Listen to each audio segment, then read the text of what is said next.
Outspoken Houston City Councilwoman Jolanda Jones told us today she will be vindicated as she faces ethics charges. But she has a fight on her hands. Jones has been under fire, accused of using city resources to help run her private law firm.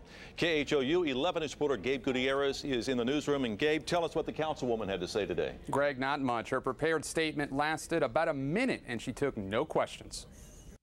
Did you tell your staff not to talk to investigators? A rare sight. Jolanda Jones, the most outspoken member of the Houston City Council, refusing to answer questions. Moments earlier, she read from a brief written statement. I have a long track record of speaking for people who have no voice, and I will not let this process distract me from continuing to serve as that voice for the people of Houston. Last week, the Office of Inspector General found Jones had improperly used city resources and then lied to investigators. I'm confident that when all the facts come to light, I will have acted within the acceptable standards of conduct. At issue is this flyer Jones passed out at a town hall meeting. It told people not to talk to cops and advertised her private law practice using a city-issued phone number. Fellow Councilman Mike Sullivan has filed a formal complaint that might allow the entire council to vote on Jones's punishment. Anything from a reprimand to removing her from office. I have no particular outcome in mind that I'm pursuing. I just want the process to begin. In the 3rd Ward neighborhood where Jones grew up, I think it's political. Making a mountain out of a molehill. The councilwoman has plenty of supporters. Jolanda Jones is sort of a role model to me. She's come to the aid of people around here when they need defense counseling, when they need something done. But even here, there are people who want her to resign. She ain't doing what she's supposed to do. She's doing crooked stuff. Allegations Jones says she has yet to refute in detail out of respect for the city's process. By next week, a 3-person panel that includes the mayor will decide whether to bring the issue before the entire council. I'm Gabe Gutierrez, KHOU 11 News. You're expected to pay your bills on time or else get slapped with late fees. But tonight, we investigate why the city is racking up tens of thousands of dollars in penalties and how taxpayers are footing the bill. Reporter Gabe Gutierrez has another story you'll see only on KHOU 11 News. Retirement can be full of surprises. We go through quite a few bags of bird feed during the week. Take Harvey Yaw. He never thought he'd like nature so much. All the wildlife benefit from my retirement. They get more feed now. But another surprise is what's eating him. He found it earlier this year in his mailbox, a check he didn't think much of until he brought it inside and looked closer. It was money that they did not need to give me. See, Yaw retired from the Houston Fire Department in February. I started at fire station number 29. After a 40-year career, he'd saved up a lot of vacation and sick days. Under his union's contract, the city was supposed to pay his benefits within 60 days, or else rack up a penalty. The majority of the people, I think, pay their bills on time to avoid penalties, and I think it's the city's obligation to pay their bills on time also. But the city missed that deadline by a few weeks, so it had to fork over an interest payment, $169. Not a lot, of course, but it got him thinking. Well, if they're paying me penalties, how many other people are they paying penalties? Turns out, quite a few. Records we got through the Freedom of Information Act show that since 2007, 46%, almost half of all retired Houston firefighters, have not been paid on time, and it's costing taxpayers. They ought to be embarrassed for not living up to their obligations to firefighters or to the taxpayers. Over the past 4 years, the city says it's doled out more than $72,000 in late fees to firefighters. When you compare that to the city's overall budget, it may not sound like much, but the union's attorney says it matters. I think every dollar is a big deal. I mean, if you take the tack that it's a $1.5 billion budget, so what's a 70,000 here and 70,000 there? That's how you get in the trouble that all of our levels of government have gotten into. Who dropped the ball here? Well, I think management of the city dropped the ball. How do you explain that? I can't comment on anything before 2010. March of 2010 is when Omar Reed became the city's human resources director. He says the city paid out just $120 in penalties to firefighters that fiscal year. But this last year, that total jumped to $7,500. Why? There were a lot of reasons for that breakdown. a consolidation of the HR department, a move of the fire department. So those things led to some process breakdowns.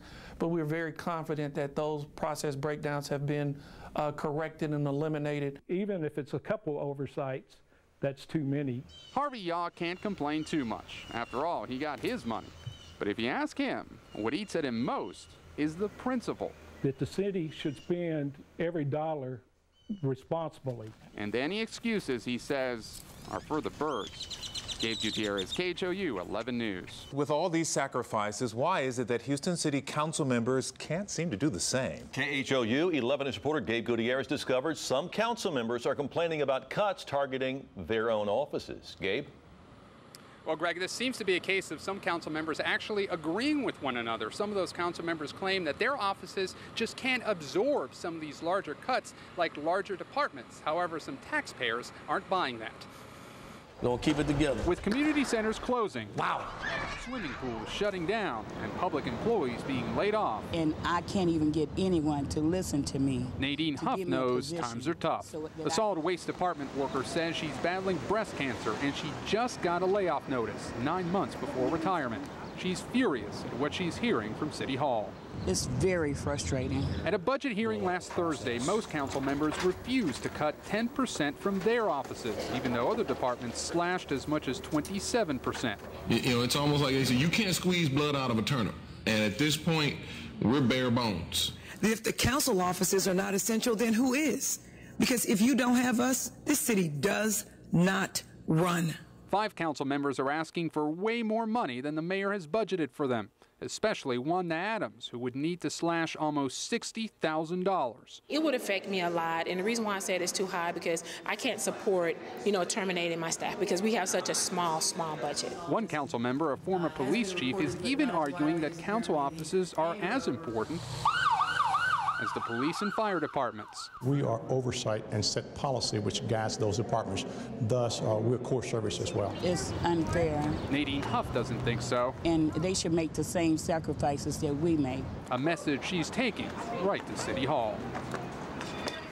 And Councilmember Mike Sullivan did tell me that while he does oppose that 10% cut for his office, he is willing to take a 10% personal pay cut. Now, council members are discussing that budget upstairs right now, and they are just deciding between that 10% cut or a 5% cut for those council offices.